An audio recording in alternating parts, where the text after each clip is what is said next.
they wait for their loved ones to return, and the families of those who will never come home. We must show them that we have not forgotten, that we hold them in our hearts and in our prayers, and that we are profoundly grateful.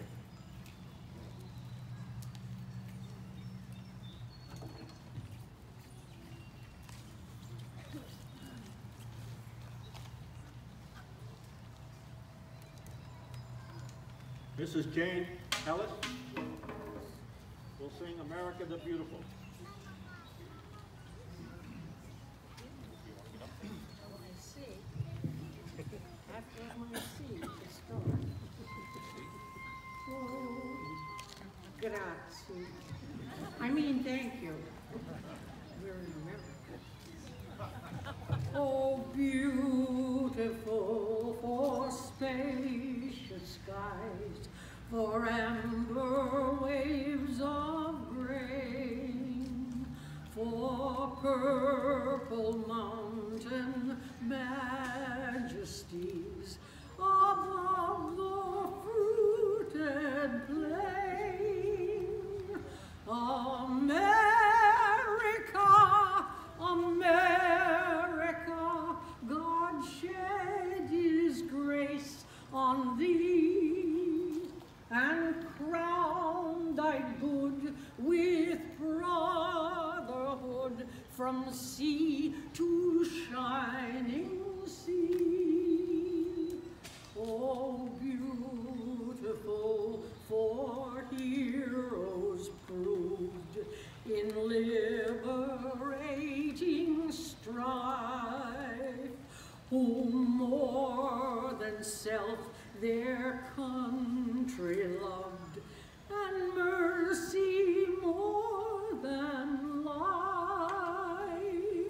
America,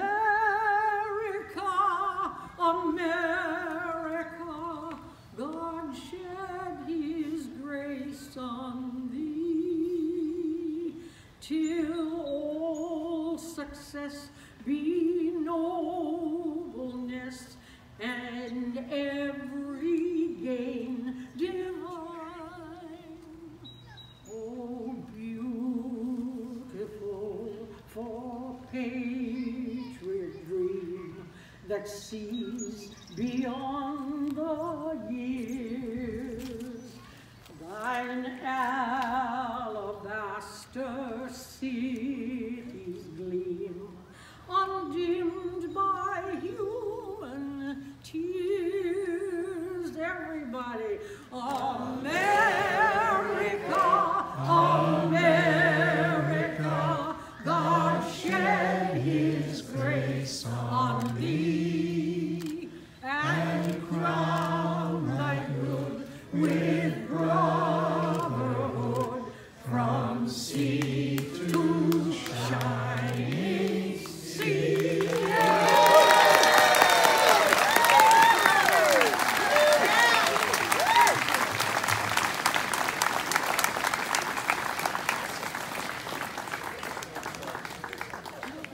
Mrs. Ellis, thank you very, very much.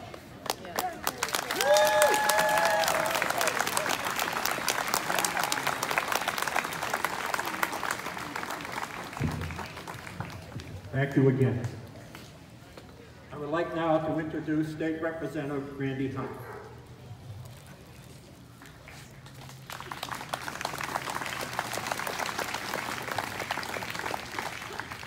Good morning. Thanks go out to American Legion Post 188 for organizing today's event, always going above and beyond to serve this town, its veterans, and keeping alive the memories of our fallen soldiers, sailors, airmen, Marines, and Coast Guardsmen on Memorial Day. The American Legion also teaches people about Memorial Day, how it differs from Veterans Day, and prepares remarks each year heard throughout the United States. I would like to share those thoughts with you today, as I was very moved by their context in this fast-paced world in which we live. They still speak to us.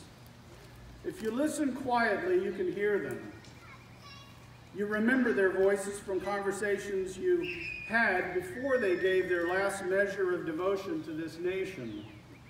And even if you are not a Gold Star family member, a battle buddy, friend, or relative of a fallen hero, all you have to do is look around and you will see their legacy. It is us, Americans gathered in a free society, unified with a common purpose of honoring uncommon bravery. We are their legacy. Regardless of the place or the war fought, the purity of their sacrifice is without question. Young men and women lost their lives in order to make the freedom of others possible. More than 1 million U.S. heroes had their lives cut short while fighting in wars since the American Revolution. Time only permits to tell just a few of their remarkable stories today, but they are representative of many. A century ago, America was engaged in the war to end all wars, World War I. It was there that a brash aviator from Arizona earned a reputation for recklessness. Though he exasperated many of his superior officers, the 21-year-old pilot claimed a remarkable 18 aerial victories over German pilots in just 18 days. Frank Luke. His missions usually involved busting observation balloons, which the Germans used to sight artillery. On September 29, 1918, Second Lieutenant Luke shot down 3 balloons as he was being relentlessly pursued by 8 enemy aircraft. Under heavy fire, his own plane went down near the town of Mervaux, France.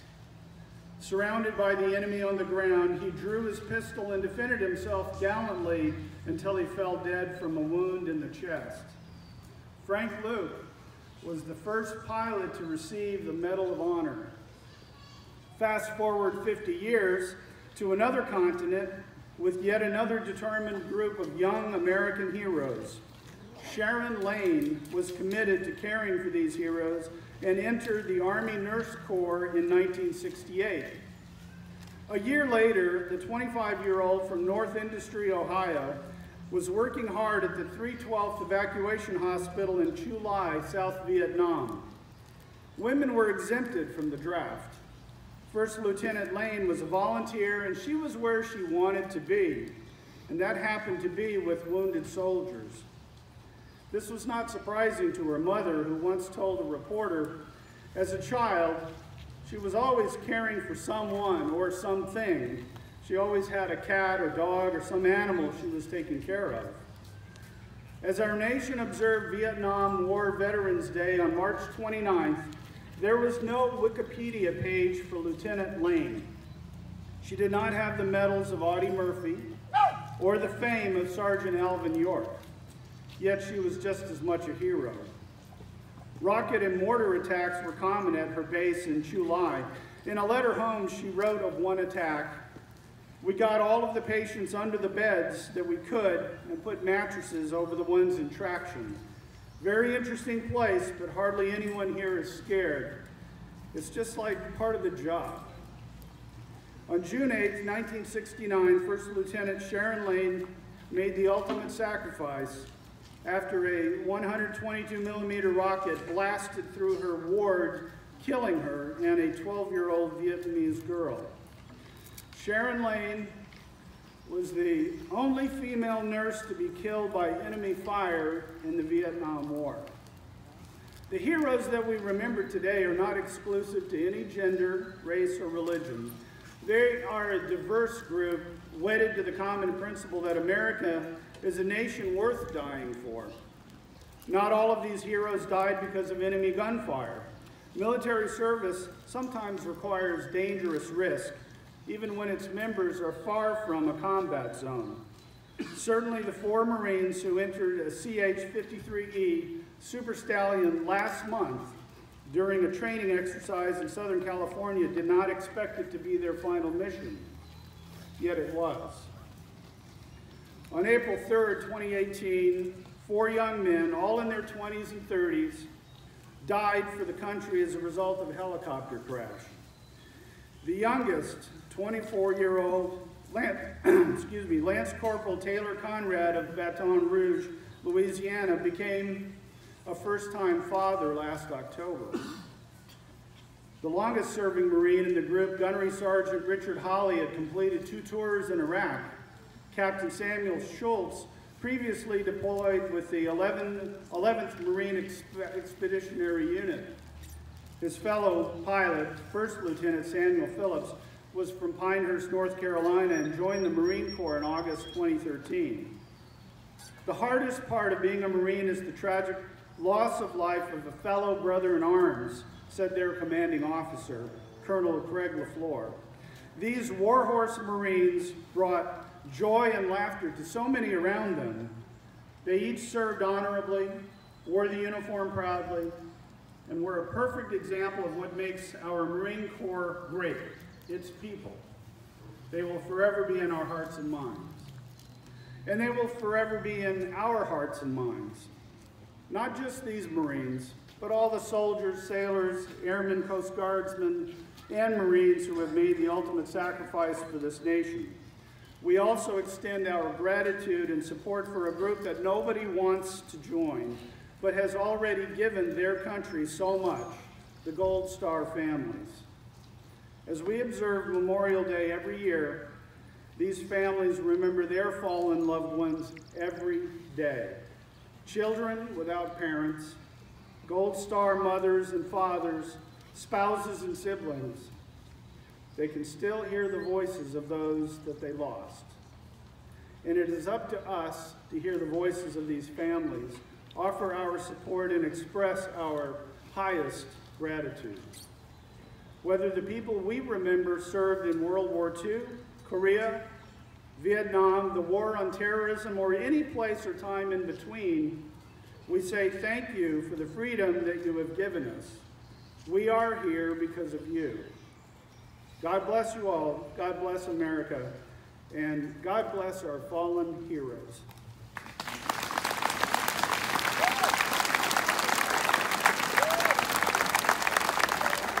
Thank you, Randy. Thank you very much.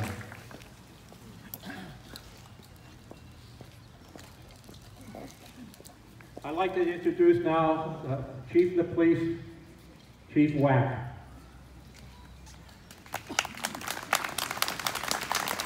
The Deputy Chief of the Fire Department, J.J. Burke.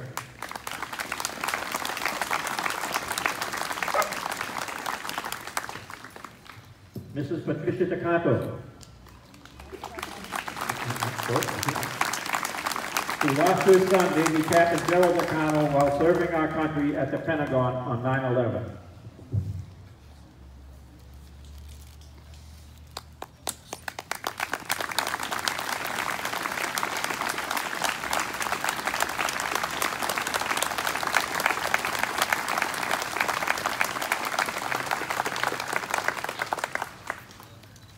I'd like to now introduce the Vice Chairman of the Selectmen, Dave Sampson.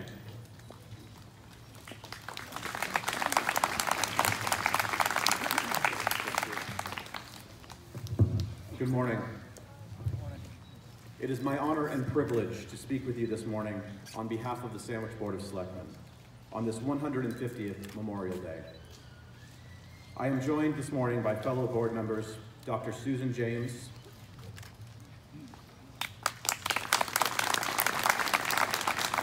Mr. Robert George, and Mr. Shane Hochter.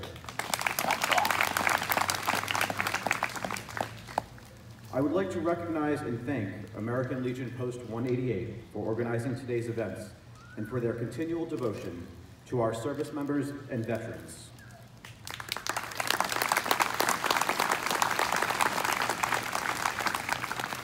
Each year, on the last Monday in May, we take time to reflect on the men and women who so bravely risked life and limb in the face of danger. We remember those who left the comforts of home to fight for us and our freedom, but never returned. These men and women shared the common principle that America is a nation worth dying for. Regardless of race, gender, or religion,